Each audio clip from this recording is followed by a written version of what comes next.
Good advice for live sound can also be bad advice for recording. If you're a singer or a preacher or whatever you do with your voice in the microphone, at least once you've heard someone telling you, bring the microphone closer to your mouth, speak into the microphone, don't hold it far away, and that is good advice.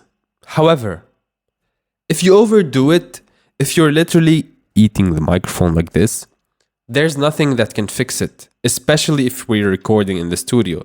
So if you bring that mindset into the studio and there's no outside noise, there's nothing overpowering your voice, you don't need to be so close to the microphone, because the proximity effect, this, when I speak like this, nothing can fix it. If you're slightly too far from the microphone and you're speaking like this, I can compress your voice. I can do things to make it sound closer, more in your face.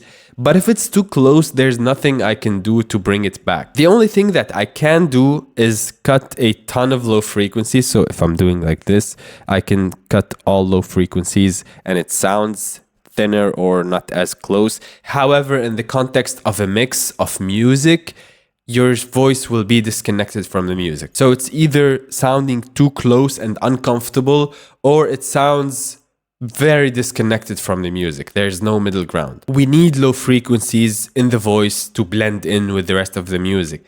However, if you're too close to the microphone, it will sound like you are singing inside my ear, and that's a very uncomfortable feeling. So I'll have to cut a lot of low frequencies to reduce that. But in doing so, I will be disconnecting your voice from the rest of the mix, because now your voice is up here and the rest of the mix is down here, and it's not crossing over. It's the same idea like a PA system crossover tops and subs. If you've ever done that, you can't just high pass your high speakers to 200 hertz and your subs start at 90 hertz and below.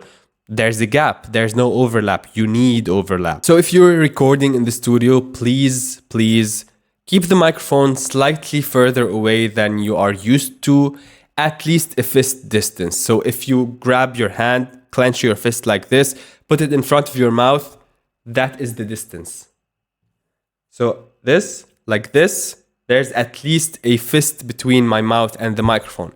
That's good enough. If you like to bring it slightly further away, that's fine too. I can compress it. But if you do this, there's literally nothing I can do about it. Same thing for live sound, by the way. However, in live sound, we tell you to grab the microphone closer because there's a lot of outside noise and loud instruments or street noise or cars that will overpower your voice. So we want the cleanest signal without the rest, because when you are closer, your voice is louder than the other sounds in the environment. However, if you also eat the microphone, if you have an SM58 and you're literally eating the capsule, it also sounds very bad. Okay, so yes, live, keep the microphone close, but don't stick your mouth on the microphone. Don't be touching the microphone. At least keep a few fingers away.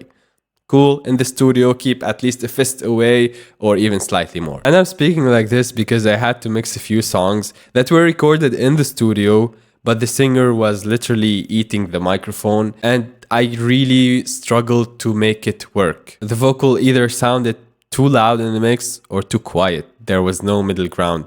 And if it's loud enough to hear it, it feels really close, like the singer is singing inside your ear. And if I pull it back a little bit, you can't hear it anymore. And if I cut the low frequencies to reduce that proximity effect, the voice sounds very disconnected from the music. It doesn't sound all glued together. Whereas when I mixed a song that was recorded before these ones, the singer was like at least this far away from the mic. And she sounded amazing. Sure, her voice is really good. She knows how to sing really well.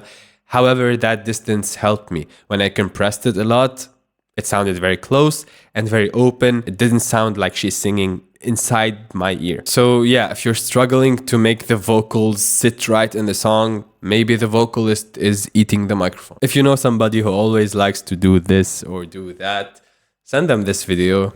Maybe they'll be convinced because I'm a stranger. When you know the person, you don't really take them into consideration.